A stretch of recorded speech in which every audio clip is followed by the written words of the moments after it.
Hello everyone, welcome back to my channel. Friends, আজি মই আপোনালোকৰ বাবে লৈ আনিছো পনীৰ আৰু বিলাহী সবজিৰ একেবাৰে সহজ ৰেচিপি এটা যিটো বনাবলৈ একেবাৰে সহজ কিন্তু খাবলৈ খুবেই টেস্টি হয়। আজি ৰেচিপিটোৰ বাবে প্ৰয়োজনীয় সামগ্ৰীসমূহ সাজু কৰি ৰাখিছো।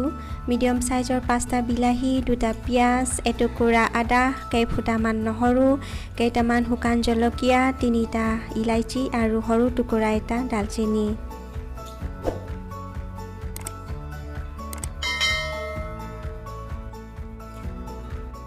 প্ৰথমতে গোটেই ইনগ্ৰেডিয়েন্টছখিনি মই প্ৰায় 10 মিনিট মানৰ কাৰণে বইল কৰি লম। বিলাহী কেইটা মই এনেদৰে ক্ৰছ কাট কৰি দিছো যাতে ইয়াৰ বাকলিখিনি গুচাবলৈ সহজ হয়। পিয়াজ দুটা মই এনেদৰে গোটাকে দি দিছো আৰু বাকি গোটেই ইনগ্ৰেডিয়েন্টছখিনি মই গোটাকে দি পেলাই গোটেইখিনি একেলগে প্ৰায় 10 মিনিট মানৰ কাৰণে বইল কৰি লৈছো।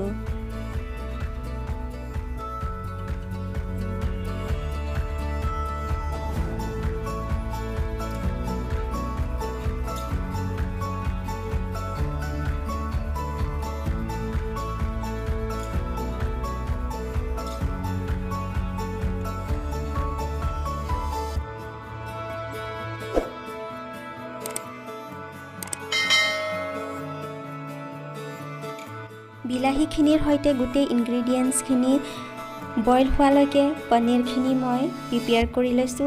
পনীৰখিনি মই এনেদৰে সৰু সৰু পিচ কৰি লৈছো আৰু পনীৰখিনিত মই এচামুচ হালধি আৰু এচামুচ জিৰা পাউডাৰ দি পেলাই ধুনীয়াকৈ সানি লৈছো আৰু প্ৰায় 5-10 মিনিট মানৰ কাৰণে মেৰিনেট হ'বলৈ ঢাকি ৰাখিছো।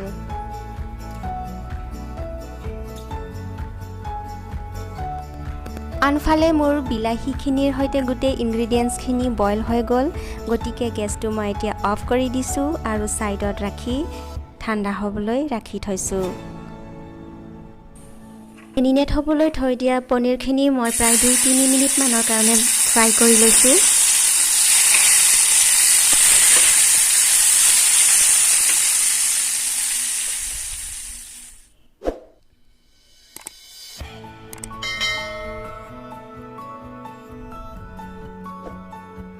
আপোনালোকৰ যদি ফ্ৰাই পনীৰ ভাল নালাগে তেন্তে ফ্ৰাই নকৰিলেও হ'ব।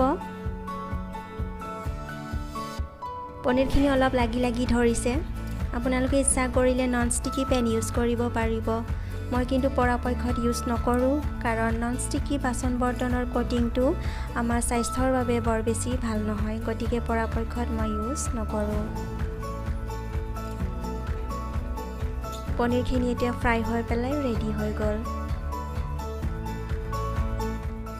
বইল কৰি থোৱা ইনগ্ৰেডিয়েন্টছখিনি এতিয়া ঠাণ্ডা হৈ গ'ল, গতিকে বিলাহীখিনিৰ বাকলিবিলাক গুচাই পেলাই এতিয়া গোটেইখিনি মিক্সি জাৰত দি দিম আৰু গোটেইখিনি একেলগে ধুনীয়াকৈ গ্ৰাইণ্ড কৰি ল'ব লাগিব। চাওক এনেদৰে বিলাহীখিনিৰ বাকলিবিলাক মই গুচাই লৈছোঁ।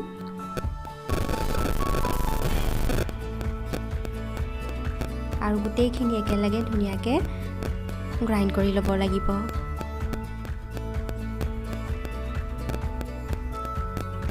গোটেই ইনগ্ৰেডিয়েন্টছখিনি এতিয়া ধুনীয়াকৈ গ্ৰাইণ্ড হৈ গ'ল, গতিকে এতিয়া মই সাইডত ৰাখি থৈছোঁ।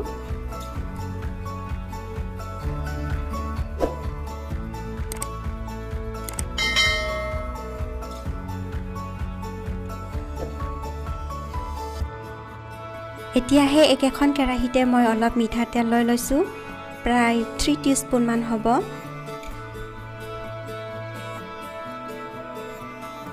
আৰু অলপ জিৰা ছটিয়াই দিছোঁ। এতিয়া গ্ৰাইণ্ড কৰি থোৱা বিলাহীখিনি লাহে লাহেকৈ এনেদৰে ঢালি দিছোঁ আৰু ধুনীয়াকৈ মিক্স কৰি দিছোঁ।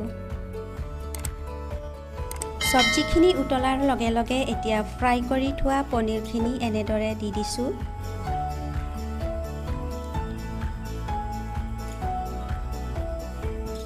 আৰু ধুনীয়াকৈ লৰাই দিছোঁ।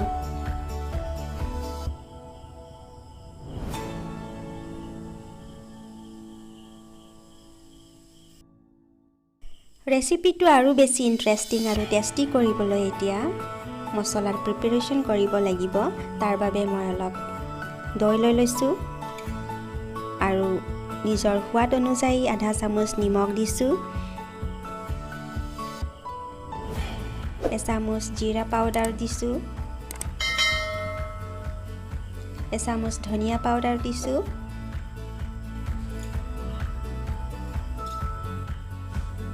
আৰু এচামুচ হালধি পাউডাৰ দিছোঁ আৰু গোটেইখিনি ধুনীয়াকৈ মিক্স কৰি ল'ব লাগিব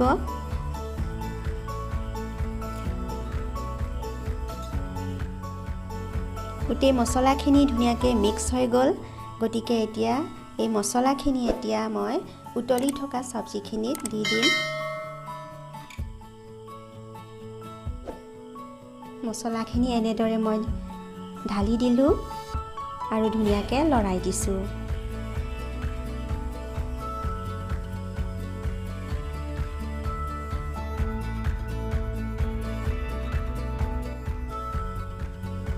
চাওক ফ্ৰেণ্ডছ চব্জিখিনি দেখাত কিমান ধুনীয়া লাগিছে সঁচাকৈ আজিৰ এই ৰেচিপিটো খুবেই টেষ্টি হয় আৰু বনাবলৈ একেবাৰে ইজি হয় চ' প্লিজ আপোনালোকে ট্ৰাই কৰিব আৰু ৰেচিপিটো কেনেকুৱা লাগিছে আপোনালোকৰ কমেণ্ট ছেকশ্যনত প্লিজ কমেণ্ট ড্ৰপ কৰি জনাবলৈ নাপাহৰিব